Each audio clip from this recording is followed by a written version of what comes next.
بہت ہی اہم لیکن اکثر نظر انداز کیے جانے والے حصے پر گہرائی سے بات کر رہے ہیں۔ جی، خاص طور پر ہم باب 3 دفعات 17 سے 22 پر بات کریں گے، جو اس عمل سے متعلق ہیں جسے حلقہ بندی یا ڈی لمیٹیشن کہتے ہیں۔ بالکل۔ یعنی وہ لکیریں جو نقشے پر کھینچی جاتی ہیں اور یہ فیصلہ کرتی ہیں کہ کون سا ووٹر کس امیدوار کو ووٹ دے گا۔ ہمارا مقصد یہ سمجھنا ہے کہ یہ پورا نظام کاغذ پر کیسے کام کرتا ہے، اس کے اصول کیا ہے، اور یہ منصفانہ انتخابات کے لیے اتنا اہم کیوں ہے۔ بالکل، اور یہ صرف آپ نے جیسے کہا نقشے پر لکیریں کھینچنے کا نام نہیں ہے۔ حلقہ بندی کا عمل تو جمہوریت کی روح ہے۔ یہ اس بنیادی اصول کو یقینی بناتا ہے کہ ہر ووٹ کی اہمیت تقریباً برابر ہو اور ہر شہری کو متناسب نمائندگی ملے۔ یہ دفعات جن پر ہم آج بات کریں گے دراصل الیکشن کمیشن آف پاکستان یعنی ECP کے لیے ایک آئینی روڈ میپ ہے۔ ایک روڈ میپ؟ جی، تاکہ وہ اس انتہائی پیچیدہ اور سیاسی طور پر حساس کام کو شفافیت اور غیر جانبداری سے انجام دے سکے۔ تو آئیے سب سے بنیادی سوال سے شروع کرتے ہیں۔ یہ حلقے بنانے کا کام آخر کرتا کون ہے اور یہ کب کیا جاتا ہے؟ کیا یہ ہر الیکشن سے پہلے ہوتا ہے یا اس کا کوئی اور طریقہ کار ہے؟ یہ ایک بہت اہم نکتہ ہے اور اس کا جواب ہمیں سیدھا دفعہ 17 میں ملتا ہے۔ جہاں تک پہلے سوال کا تعلق ہے کہ یہ کون کرتا ہے، تو قانون اس معاملے میں بالکل واضح ہے۔ یہ ذمہ داری صرف اور صرف الیکشن کمیشن آف پاکستان کی ہے۔ صرف ECP کی؟ جی، یہ اختیار کسی اور ادارے، کسی وزارت یا پارلیمنٹ کو نہیں دیا گیا۔ لیکن صرف ECP ہی کیوں؟ مطلب کوئی پارلیمانی کمیٹی نہیں کر سکتی جس میں تمام جماعتوں کی نمائندگی ہو؟ اور یہی وہ نقطہ ہے جہاں سیاست اور قانون کا ٹکراؤ ہوتا ہے۔ اس اختیار کو صرف ECP تک محدود رکھنے کی سب سے بڑی وجہ اس عمل کو سیاسی دباؤ سے مکمل طور پر آزاد رکھنا ہے۔ اچھا۔ پاکستان کی سیاسی تاریخ میں حکومتوں پر اکثر یہ الزام لگتا رہا ہے کہ وہ اپنی مرضی کے حلقے بنا کر محفوظ نشستیں یا سیف سیٹس حاصل کرتی ہیں۔ اس عمل کو عالمی سطح پر جیری مینڈرنگ کہتے ہیں۔ جی، جیری مینڈرنگ۔ تو دفعہ 17 اسی سیاسی مداخلت کو روکنے کے لیے ایک قانونی ڈھال کا کام کرتا ہے، کیونکہ ECP ایک آئینی طور پر خود مختار اور غیر جانبدار ادارہ ہے جو کسی حکومت کے ماتحت کام نہیں کرتا۔ اچھا، یہ تو بہت اہم بات ہے۔ تو یہ تو طے ہو گیا کہ کون کرتا ہے۔ اب یہ بتائیں کہ یہ عمل ہوتا کب ہے؟ دفعہ 17 کا دوسرا حصہ اسی سوال کا جواب دیتا ہے۔ یہ عمل ہر مردم شماری یعنی سینسس کے سرکاری نتائج شائع ہونے کے بعد کیا جاتا ہے۔ ہر سینسس کے بعد؟ جی، جب ملک کی آبادی کے نئے اعداد و شمار آتے ہیں تو حلقوں کی حدود کو ان اعداد و شمار کے مطابق ازسرنو ترتیب دیا جاتا ہے۔ اس کا مقصد یہ ہے کہ نمائندگی آبادی کے تازہ ترین تناسب سے ہو۔ صحیح۔ ایسا نہ ہو کہ پچھلے 10 سالوں میں ایک حلقے کی آبادی دگنی ہو جائے اور دوسرے کی آدھی رہ جائے، لیکن دونوں جگہ سے ایک ہی نمائندہ منتخب ہو رہا ہو۔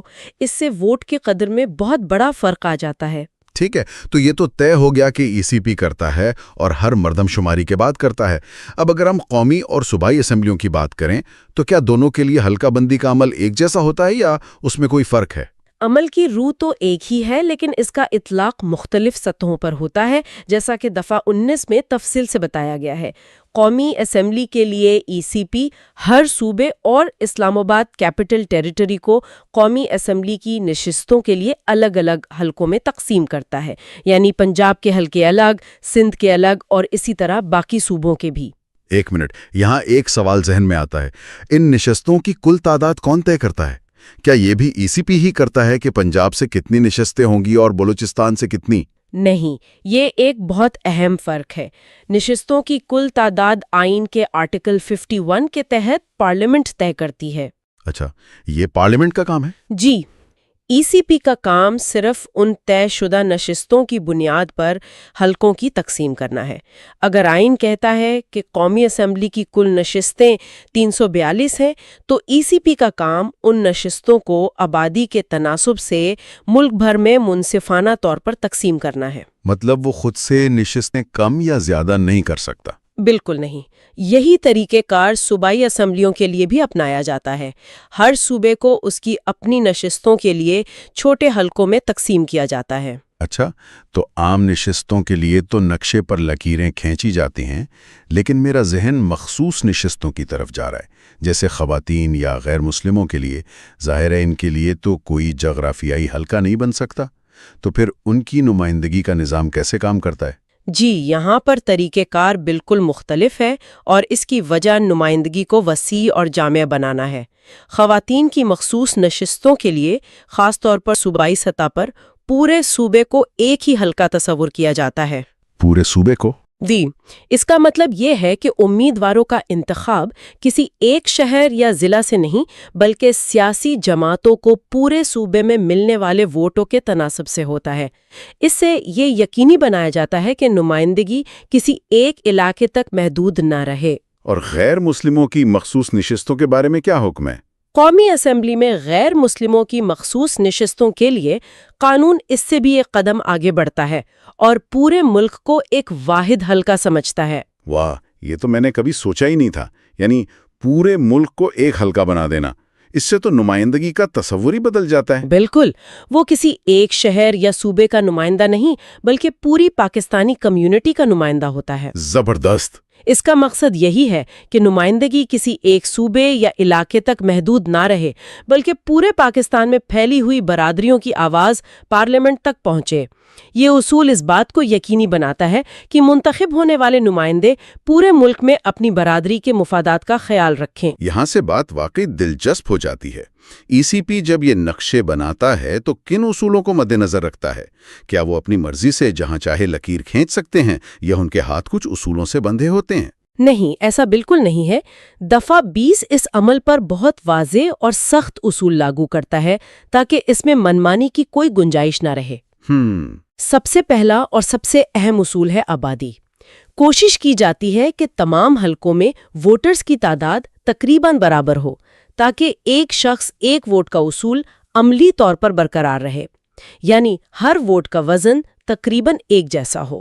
آبادی کے علاوہ اور کون سے عوامل ہیں جن کا خیال رکھا جاتا ہے؟ کیونکہ صرف آبادی کو دیکھیں تو بہت عجیب و غریب شکل کے حلقے بن سکتے ہیں۔ آپ نے درست کہا، اسی لیے قانون میں دیگر اہم عوامل بھی بتائے گئے ہیں۔ مثلا حلقے جغرافیائی طور پر مربوط، یعنی جغرافیکلی کمپیکٹ ہونے چاہیے، یعنی جڑے ہوئے ہوں میں ہو، اور دوسرا حصہ 50 کلومیٹر دور ہو۔ اس کے علاوہ موجودہ انتظامیہ اکائیوں جیسے ضلع اور تحصیل کی حدود کا بھی حتی الامکان خیال رکھا جاتا ہے، تاکہ انتظامی امور میں خلل نہ پڑے۔ بالکل۔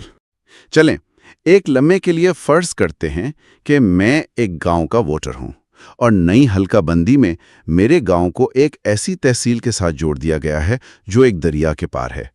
اب قانون تو کہتا ہے کہ عوامی سہولت اور مواصلات کا خیال رکھا جائے، تو کیا میں اس بنیاد پر اعتراض کر سکتا ہوں؟ جی بالکل، آپ کر سکتے ہیں۔ یہی اس قانون کی خوبصورتی ہے۔ عوامی سہولت اور مواصلات کے نکات اسی لیے شامل کیے گئے ہیں۔ مقصد یہ ہے کہ لوگوں کے لیے ووٹ ڈالنا اور انتخابی عمل میں حصہ لینا آسان ہو، مشکل نہیں۔ صحیح۔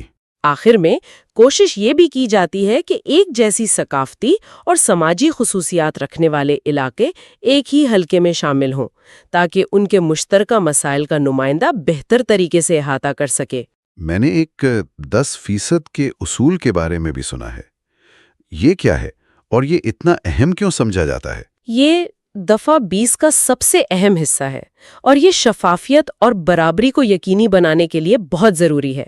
آسان لفظوں میں اس کا مطلب ہے کہ ایک ہی اسمبلی کے، مثلاً پنجاب اسمبلی کے 2 حلقوں کی آبادی میں فرق 10% سے زیادہ نہیں ہونا چاہیے۔ اس کی کوئی مثال دے سکتی ہیں؟ ضرور۔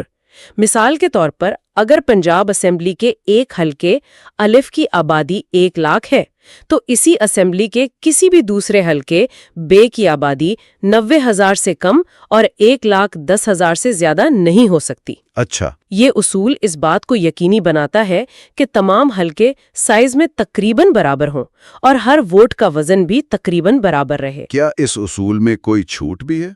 کیونکہ کچھ علاقے جیسے پہاڑی یا صحرائی علاقے بہت کم آباد ہوتے ہیں۔ جی ہاں، قانون میں اس کی گنجائش رکھی گئی ہے۔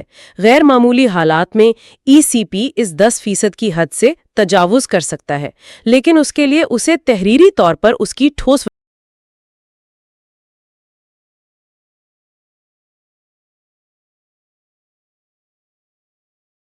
وجوہات بیان کرنا ہوں گی۔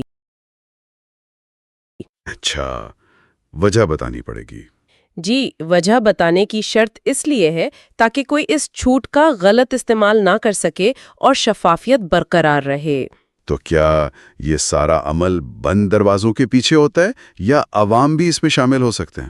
نہیں، عوامی شمولیت اس عمل کا ایک لازمی اور شفاف حصہ ہے۔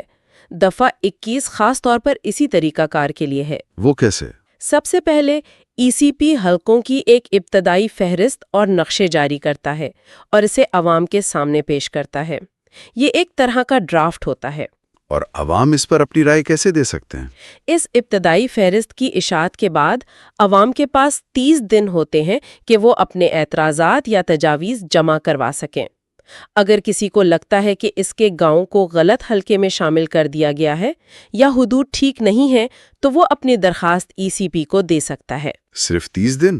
ایک عام شہری کے لیے اتنے پیچیدہ نقشوں کو سمجھ کر ایک باقاعدہ اعتراض جمع کروانے کے لیے کیا یہ وقت کافی ہے؟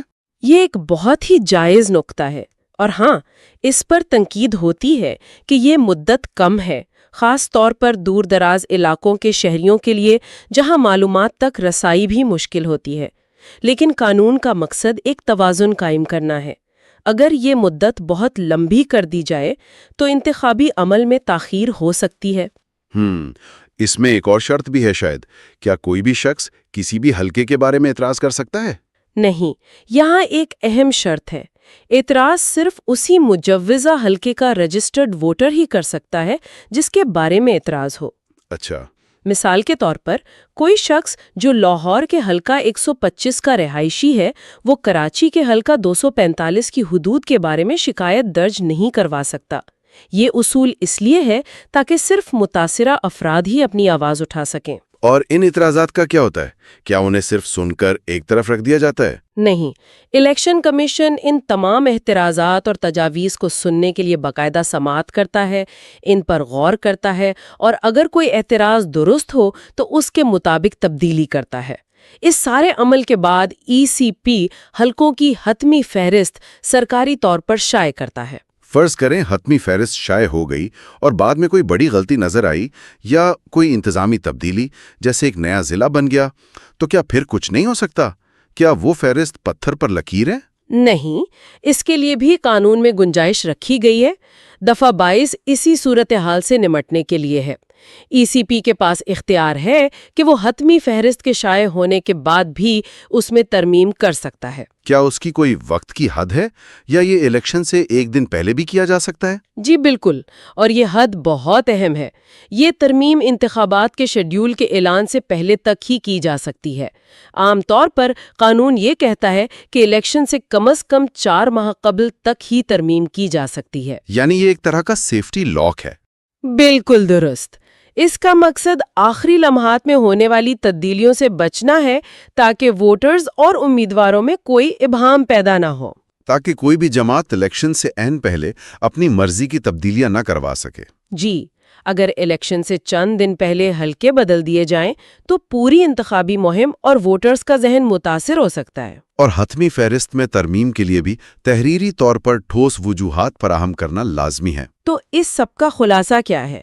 آج کے جائزے سے ہم نے سیکھا کہ حلقہ بندی کا عمل ای سی پی کی ذمہ داری ہے، جو ہر مردم شماری کے بعد آبادی کی بنیاد پر کیا جاتا ہے۔ اس میں 10% کے اصول جیسے سخت قوانین ہیں اور عوام کی رائے کو بھی شامل کیا جاتا ہے۔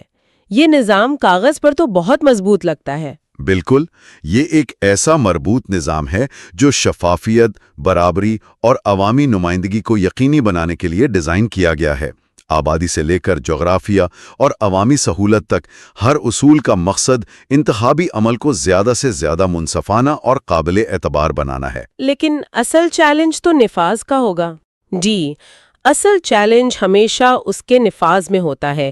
یعنی کیا ای سی پی کے پاس اتنے وسائل اور آزادی ہے کہ وہ ہر قسم کے سیاسی دباؤ کو نظر انداز کر کے ان اصولوں پر سختی سے عمل کر سکے؟ آخر میں سامعین کے لیے ایک سوچنے کی بات۔ ہم نے دیکھا کہ یہ قوانین جغرافیائی قربت اور انتظامی حدود پر بہت زور دیتے ہیں، جو کہ روایتی طور پر نمائندگی کی بنیاد رہی ہے۔ لیکن مستقبل میں جہاں ڈیجیٹل کمیونٹیز اور آن لائن روابط بڑھ رہے ہیں، جہاں شہروں میں لوگ اپنے پڑوسیوں سے زیادہ اپنے آن لائن گروپس کے ساتھ نظریاتی طور پر جڑے ہوتے ہیں، کیا ہمیں نمائندگی کے ایسے ماڈلز پر بھی غور کرنا چاہیے جو صرف جغرافیہ پر مبنی نہ ہوں؟